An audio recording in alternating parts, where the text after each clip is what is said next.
तो फ्रेंड्स, आप देख रहे हैं अपना चैनल VBS सीनियर। और इस सेशन में हम लोग डिस्कस करने वाले हैं physics class 10th ICSE board का मल्टीपल चॉइस क्वेश्चन।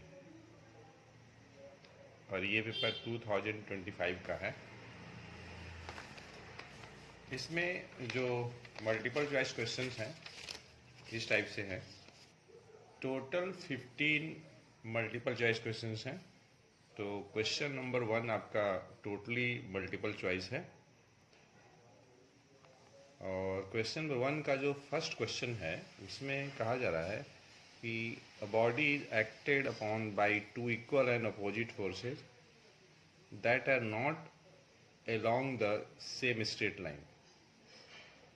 तो उस कंडीशन में द बॉडी जो होगी उसके लिए ये जो 4 ऑप्शन दिया हुआ है उसमें से कौन सा सही होगा।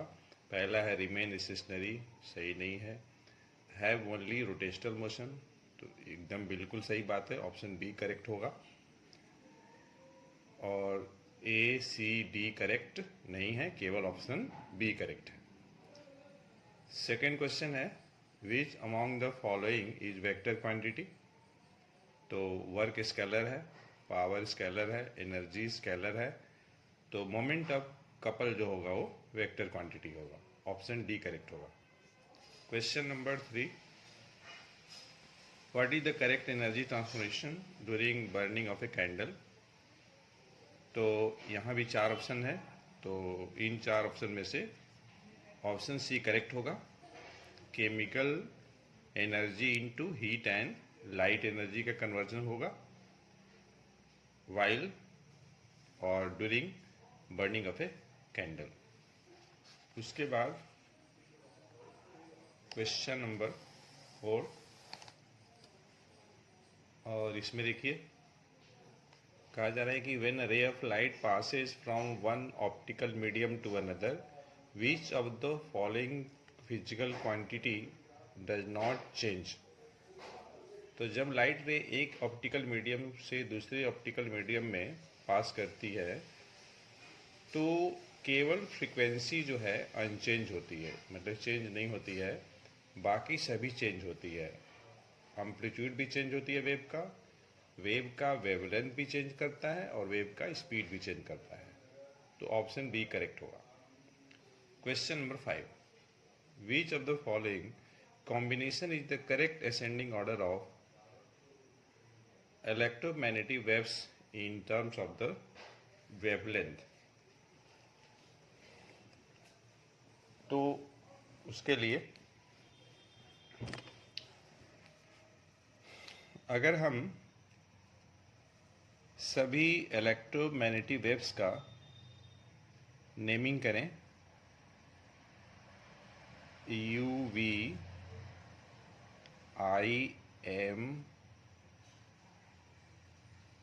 GX, UV, IMR, G for gamma rays, X for X rays, U for ultraviolet, V for visible spectrum, I for infrared, M for microwaves, R for radio waves। तो इंक्रीजिंग ऑर्डर ऑफ वेवलेंथ, तो जब आप gamma rays से radio waves की तरफ बढ़ते हैं तो आपका वेवलेंथ जो है इंक्रीज करता है। तो ज़रा देखिए, gamma, visible light, microwaves, gamma, visible light, microwaves, क्रम देखिए। तो अगर आप ध्यान से देखेंगे तो आपको ये समझ में आएगा या ये आप कंक्लूड करेंगे कि ऑप्शन ए जो होगा करेक्ट होगा। मतलब ऑप्शन ए ही ऐसा है जिसमें कि जो रेज का जो नाम लिखा हुआ है तो असेंडिंग ऑर्डर में लिखा हुआ है, ascending order in terms of the wavelength. ठीक। Question number 6, for a lever a graph is plotted with the load on y-axis and effort on x-axis. Which of the following represent the slope of the graph? तो जाहिर सी बात है slope जब निकालेंगे तो हमें delta Y upon delta X होगा। Delta Y से लोड मिलेगा, डेल्टा एक्स से एफर्ट मिलेगा, लोड अपॉन एफर्ट, तो मैकेनिकल एडवांटेज होगा। मतलब इस केस में ग्राफ का जो हम स्लोप निकालेंगे वह स्लोप मैकेनिकल एडवांटेज रिप्रेजेंट करेगा लीवर का। और 7 में बोल रहा है कि 7 for a real image found by a convex lens, the ratio of the size of image and size of object equals to 2:5। 2/5 क्या हुआ आपका 0.4 हो जाएगा, लेस देन 1। मतलब मैग्निफिकेशन जो है आपका आ जाएगा +0.4। मतलब लेंस आपका कॉन्वेक्स लेंस है और मैग्निफिकेशन का रेशियो है आपका 0.4 है। ठीक, तो हमें ये बताना है कि इस सिचुएशन में ऑब्जेक्ट की पोजीशन कहाँ होगी, जिस पोजीशन के लिए साइज ऑफ इमेज और साइज ऑफ ऑब्जेक्ट का जो रेशियो होगा 2:5 होगा। तो 4 ऑप्शन में से ऑप्शन बी आपका करेक्ट होगा, beyond 2F। Question number 8. A ray of light is incident normally on a face of an equilateral prism. The ray gets totally reflected at the second refracting surface. Total deviation produced in the path of the ray आपका 60 degree हो जाएगा। इसमें ये जो 4 option है उसमें से option B आपका करेक्ट होगा। उसके बाद है next 9. In a closed circuit containing a bulb and a cell, electromotive force epsilon and terminal voltage capital V is related as। तो इसमें ऑप्शन बी आपका करेक्ट होगा, terminal voltage equals to epsilon minus IR, क्योंकि circuit closed है, circuit में current flow कर रही है। Question number 10. A metal piece of mass 5 gram has thermal capacity 2.5 joule per Kelvin. If the mass of the metal is tripled, then specific heat capacity will be। Specific heat capacity amount of mass पे depend नहीं करेगा, इसलिए confuse मत होइएगा यहाँ पे triple से। Thermal capacity 2.5 joule पर kelvin है, मास दिया 5 ग्राम, तो यहाँ से स्पेसिफिक हीट कैपेसिटी आप निकाल लेंगे थर्मल कैपेसिटी में मास से डिवाइड करके। तो ऑप्शन डी आपका करेक्ट होगा, 0.5 जूल पर ग्राम पर केल्विन। Question number 11. यह question assertion reason based question है। असर्शन में एक स्टेटमेंट दिया है, as the level of water in a tall measuring cylinder kept under running tap rises, the pitch of the sound gradually increases. एकदम बात सही है, असर्शन करेक्ट है। अब रीजन में देखते हैं कि रीजन में जो दिया है स्टेटमेंट सही है कि नहीं है। अगर वो सही है तो असर्शन का करेक्ट एक्सप्लेनेशन है कि नहीं। तो frequency of sound is inversely proportional to the length of the water column, एकदम बात करेक्ट है। इसका मतलब ये हुआ कि both assertion and reason are true and R is the correct explanation of assertion A. Option A आपका correct होगा। Question number 12. In the given circuits Y and Z, ये वाई है ये जेड है, registers R1 R2 are connected in. दोनों देखिए होगा, दोनों सर्किट में वाई जेड में जो रजिस्टर हैं पैरेलल में है। कैसे पता चला? तो ये देखिए सेल है, सेल का पॉजिटिव टर्मिनल है, नेगेटिव है। सेल के पॉजिटिव से करंट ओरिजिनेट होगी, यहाँ पे दो पार्ट में बटेगी, एक पार्ट में करंट ऐसे आएगी, दूसरे में ऐसे जाएगी, फिर यहाँ पे कंबाइंड हो जाएगी। ठीक, तो यहाँ पे R1 R2 पैरेलल में कनेक्टेड है। इसमें ज़रा चेक किया जाए, सेल का पॉजिटिव टर्मिनल करंट ऑरिजिनेट होगा, यहाँ पे से दो पार्ट में बटेगा, फिर जाके कंबाइंड हो जाएगा। तो ऑप्शन बी आपका करेक्ट होगा, parallel in both the circuits. Question number 13, a radioactive element P emits one alpha particle and transform to new element Q. What will be the position of the element Q in the periodic table? कोई radio active element P है, alpha particle का emission हो रहा है, और नया जो element Q बना, P आपका पेरेंट न्यूक्लियस है, Q आपका डॉटर न्यूक्लियस है। तो मैं ये बताना है कि डॉटर न्यूक्लियस का पीरियोडिक टेबल में पोजीशन कहाँ होगा, और डॉटर न्यूक्लियस कौन है, एलिमेंट Q है। तो during the case of one alpha emission, mass number decreases bye 4, atomic number decreases bye 2। तो P का जो एटॉमिक नंबर होगा और Q का जो एटॉमिक नंबर होगा, तो P के एटॉमिक नंबर ज़्यादा होगा Q के एटॉमिक नंबर से, कितना, 2 ज़्यादा होगा।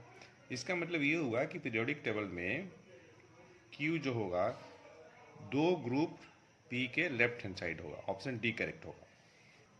Question number 14, each of the substances given below is supplied with the same amount of heat. Which one will attain the highest temperature? Substance हमारे पास लेड है, एल्युमिनियम है, कॉपर है, आयरन है, इन सभी को same amount of heat supply किया जा रहा है। तो इनमें से, इन चारों में से कौन ऐसा है जो कि सेम हीट सप्लाई करने पे हाईएस्ट टेम्परेचर अटेन करेगा? यह वही होगा जिसकी स्पेसिफिक कैपेसिटी सबसे कम होगी। तो टेबल आप ध्यान से देखिए, सबसे कम स्पेसिफिक हीट कैपेसिटी लेड की है, मतलब ऑप्शन डी करेक्ट होगा। Question number 15, the following figure shows a small bar magnet falling freely through a copper ring. ये कोई कॉपर रिंग है, कोई मैग्नेट गिर रहा है, ऑब्जर्वर यहाँ पे है। For the observer A, the direction of the induced current will be. तो यहाँ पे देखिए मोशन है इसमें, ये क्लोज कॉइल है, ये एक तरीके से कॉपर रिंग। तो लेंज लॉ अगर हम अप्लाई करते हैं तो ये बार मैग्नेट मोशन के चलते इसमें अगर करंट इंड्यूस्ड अगर हो रही है, तो इस इंड्यूस्ड करंट का डायरेक्शन इस तरीके से होगा कि मानो वह जिस कॉज से प्रोड्यूस हो रही है उसी कॉज को अपोज करेगी। यह तभी पॉसिबल है जब इस कॉपर रिंग में करंट का डायरेक्शन इस टाइप से होगा कि यह जो फेस है, यह फेस नॉर्थ की तरफ बिहेव करेगा। तो नॉर्थ की तरफ बिहेव करने का मतलब ये है कि इसमें करंट की डायरेक्शन एंटी क्लॉकवाइज होगी, एंटी क्लॉकवाइज होगी करंट का डायरेक्शन, तभी ऐसा पॉसिबल है। तो अब देखिए, इसमें दो चीज़ें हैं। अगर ऑब्जर्वर ए से अगर केवल देख रहा है तब तो फिर ऑप्शन बी करेक्ट हो जाएगा, anti clockwise when magnet is above and below the ring. लेकिन अगर हम ऑब्जर्वर का दोनों पोजीशन देखते हैं, एबव भी और बिलो भी, तो फिर उस हिसाब से ऑप्शन सी करेक्ट होना चाहिए, anticlockwise when magnet is above the ring and clockwise when magnet is below the ring. C option correct होना चाहिए। ठीक।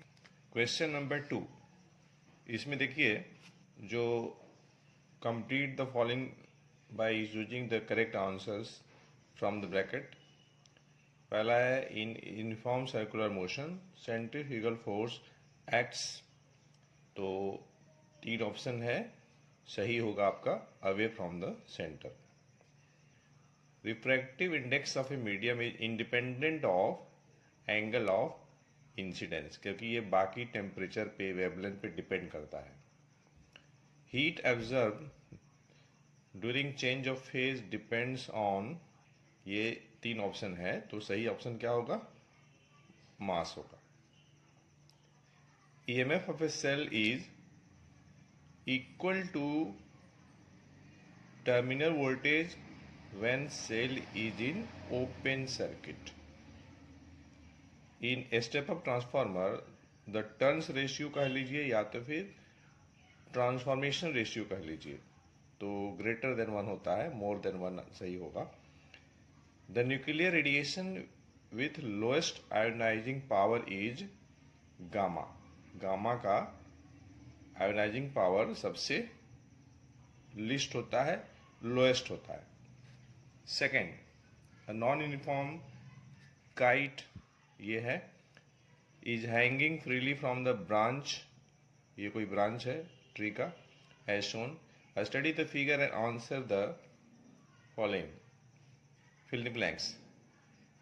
पी क्यू आर एस में से कौन जो है मोस्ट प्रोबेबल पोजीशन है सेंटर ऑफ ग्रेविटी का।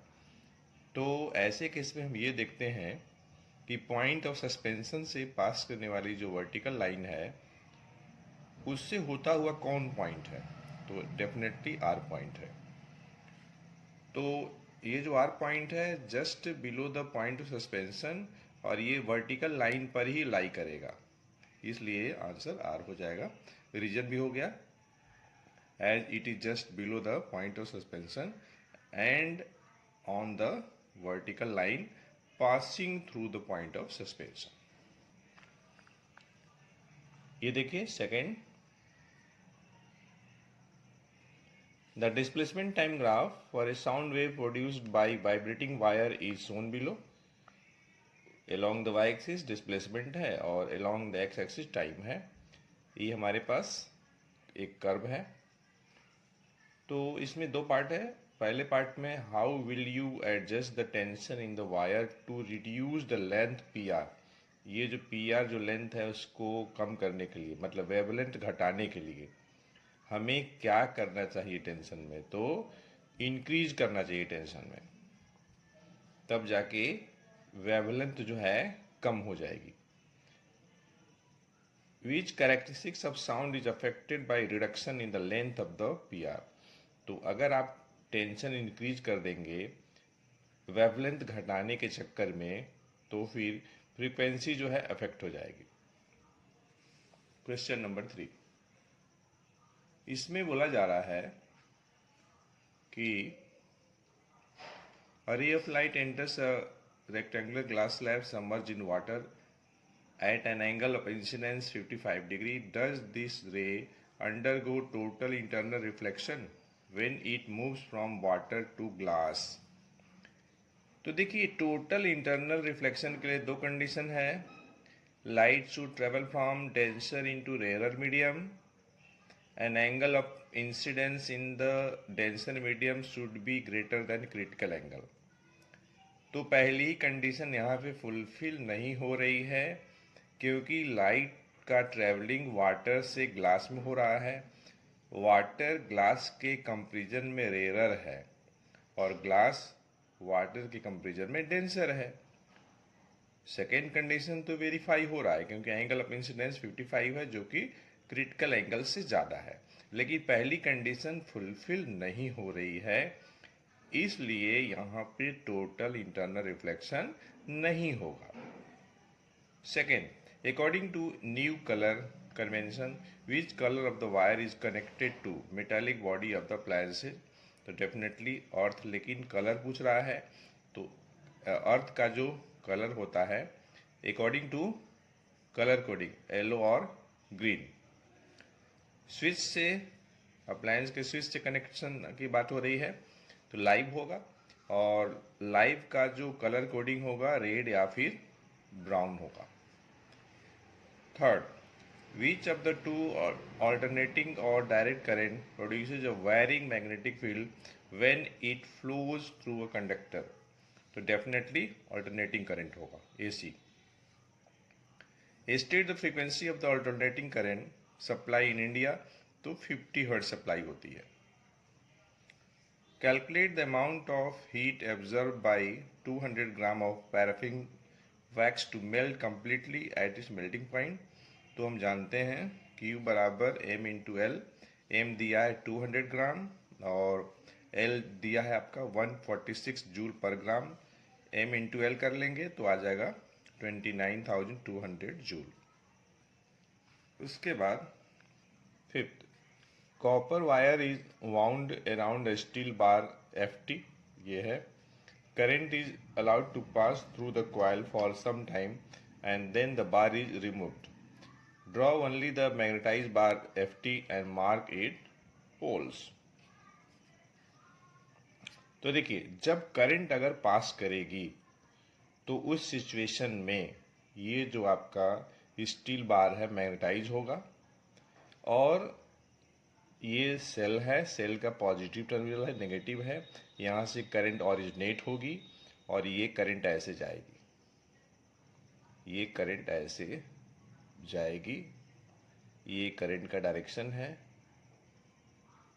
इस टाइप से हम देख रहे हैं कि एंड टी पे करंट का डायरेक्शन क्लॉकवाइज है, इसलिए एन टी साउथ पोल होगा और एफ पे करंट की डायरेक्शन एंटी क्लॉकवाइज होगी, इसलिए नॉर्थ पोल होगा। सेकेंड पार्ट में बोल रहा है कि trace two magnetic lines of force around F T clearly indicating the direction. तो जैसे कि बार मैग्नेट में हम लोग मैग्नेटिक फील्ड लाइंस का डायरेक्शन दिखाते हैं नॉर्थ से साउथ की तरफ, ये आपका हो गया कंप्लीट।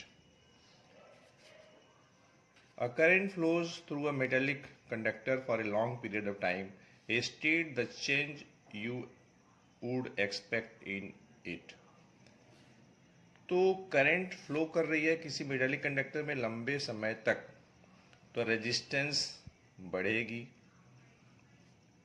क्योंकि जूल्स लॉ ऑफ हीटिंग के अनुसार अमाउंट ऑफ हीट प्रोड्यूस जो होगी that will be proportional to I square R T. I जो है करंट है, आर रेजिस्टेंस है, टी टाइम है, तो लॉन्ग पीरियड ऑफ टाइम दिया ही है यहाँ पे, तो रेजिस्टेंस भी बढ़ेगा और टेम्परेचर बढ़ने के साथ साथ मेटेलिक कंडक्टर केस में रेजिस्टिविटी भी बढ़ती है, तो ये दोनों बढ़ेगा, रेजिस्टेंस भी बढ़ेगा और रेजिस्टिविटी भी बढ़ेगा। अपवर्ड एरो मतलब बढ़ने से मतलब है। Curium is a radioactive element with symbol 24796 cm, named in the honor of Madame Curie. The graph of number of protons versus number of neutrons for some elements are shown below. ये graph है, y axis पे number of protons है, x axis पे number of neutrons है। R Q P और ये S point है, ठीक। यहाँ पे 146 है, ये 148 है, 150 है, 152 है, 154 है, ऐसे करके है। पहला पार्ट है which point on the graph indicates the element C M. तो एलिमेंट सी एम को हमें बताना है कि ये जो 4 पॉइंट है इसमें कौन ऐसा पॉइंट है जो कि सी एम को रिप्रेजेंट कर रहा है। तो देखिए, सीएम का एटॉमिक मास नंबर 96 है, तो 96 के सामने आर क्यू पी 3 पॉइंट है, इन्हीं तीनों में से कोई एक होगा। अब हम ये देखेंगे कि मास नंबर किसका 247 है। तो देखिए, अगर आप ध्यान से देखेंगे तो यहाँ पे 151 है, तो 151 आपका नंबर ऑफ न्यूट्रॉन्स और प्रोटॉन की संख्या 96, अगर आप प्लस करते हैं 151 और 96 तो आपका आ जाएगा 247 और 96 आपका एटॉमिक नंबर है। इसका मतलब ये हुआ कि जो पॉइंट P होगा वह जो होगा एलिमेंट CM को रिप्रेजेंट करेगा, ठीक। Second part, which point on the graph indicate daughter nucleus after CM undergoes radioactive decay of 1 alpha followed by 2 beta। अब यहाँ पे देखिए, CM है, mass number 247, atomic number 96। In the case of alpha emission, mass number decreases by 4, तो 247 minus 4 करेंगे 243 आ जाएगा, and atomic number decreases by 2, तो 96 से 2 कम 94 हो जाएगा। लेकिन साथ ही साथ 2 बीटा पार्टिकल भी मीट हो रहा है, तो in the case of emission of beta particle, there will be no change in the mass number, but atomic number increases by 1. तो चूंकि 2 बीटा पार्टिकल इमिट हो रहा है, इसलिए जो एटॉमिक नंबर 96 से 94 हो गया था वो फिर वापस 96 हो जाएगा, लेकिन मास नंबर में कोई चेंज नहीं होगा। तो ये जो डॉटर न्यूक्लियस हुआ उसका मास नंबर 243 होगा और एटॉमिक नंबर 96 होगा। तो हम देख रहे हैं कि डॉटर न्यूक्लियस और पेरेंट न्यूक्लियस का एटॉमिक नंबर 96 है। तो 96 अब इस 96 में आर भी है, क्यू भी है, पी भी है। अब देखिए, अच्छा हमें मास नंबर देखना है। एटॉमिक नंबर तो 96 में 3 है। मास नंबर देखने के लिए मास नंबर 243, तो देखिए आर के पास प्रोटॉन की संख्या 96 और यहाँ पे अगर आप आएंगे तो यहाँ है नंबर ऑफ प्रोटॉन्स 147। तो 96 और 147 आपका आ जाएगा 243। अब इस लाइन पे आर भी है, एस भी है, तो एस नहीं होगा, आर होगा, क्योंकि हमें प्रोटॉन की संख्या भी देखनी है। ये है ना आपका 96, मतलब आर पॉइंट होगा। थर्ड में है state the mass number of the daughter nucleus, तो डेफिनेटली 243 हो जाएगा।